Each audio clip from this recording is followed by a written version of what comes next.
Hello. Today we're reading from Matthew 16. Leaders demand a miraculous sign. One day the Pharisees and Sadducees came to test Jesus' claims by asking him to show them a miraculous sign from heaven. He replied, "You know the saying, red sky at night means fair weather tomorrow. Red sky in the morning means foul weather all day. You are good at reading the weather signs in the sky, but you can't read the obvious signs of the times. Only an evil, faithless generation would ask for a miraculous sign, but the only sign I will give them is the sign of the prophet Jonah." Then Jesus left them and went away. Yeast of the Pharisees and Sadducees.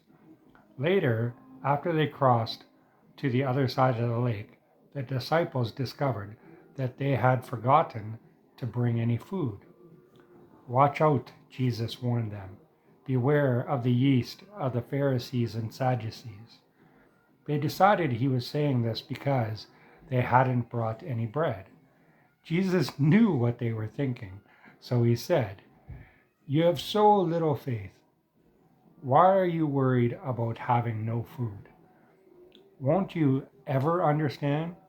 Don't you remember the 5,000 I fed with 5 loaves and the baskets of food that were left over? Don't you remember the 4,000 I fed with 7 loaves with baskets of food left over? How could you ever think I was talking about food? So again I say, beware of the yeast of the Pharisees and Sadducees." Then at last they understood what he was speaking about. Yeast, that he wasn't speaking about yeast or bread, but about the false teaching of the Pharisees and Sadducees.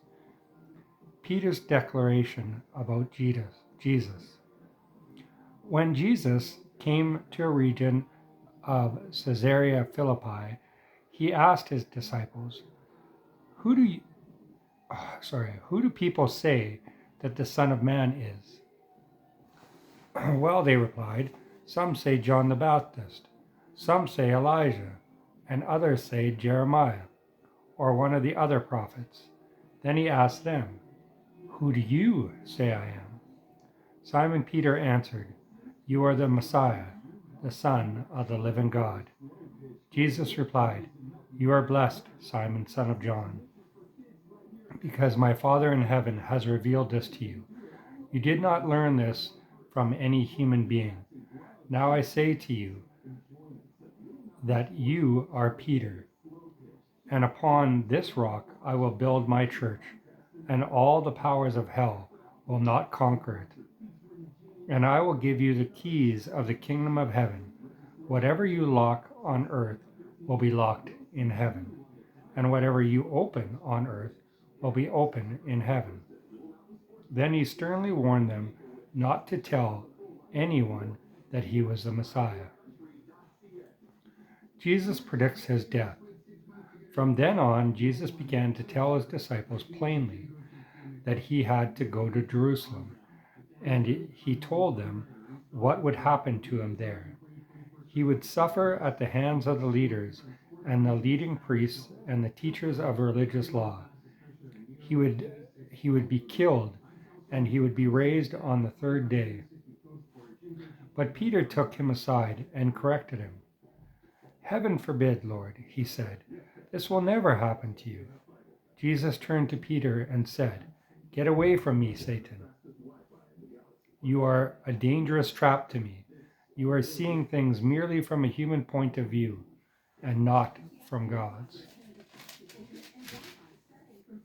Then Jesus said to the disciples, "If any of you wants to be my followers, you must put aside your selfish ambitions, shoulder your cross, and follow me. If you try to keep your life for yourself, you will lose it. But if you give up your life for me, you will find true life." And how do you benefit?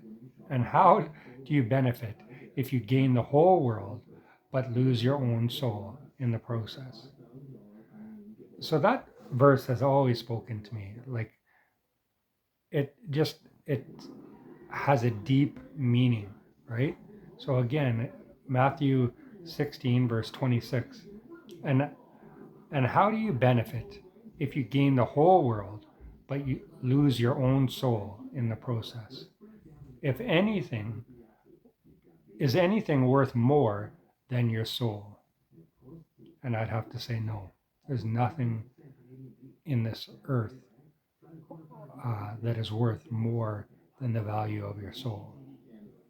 For I, the Son of Man, will come in the glory of my Father with his angels and will judge all people according to their deeds.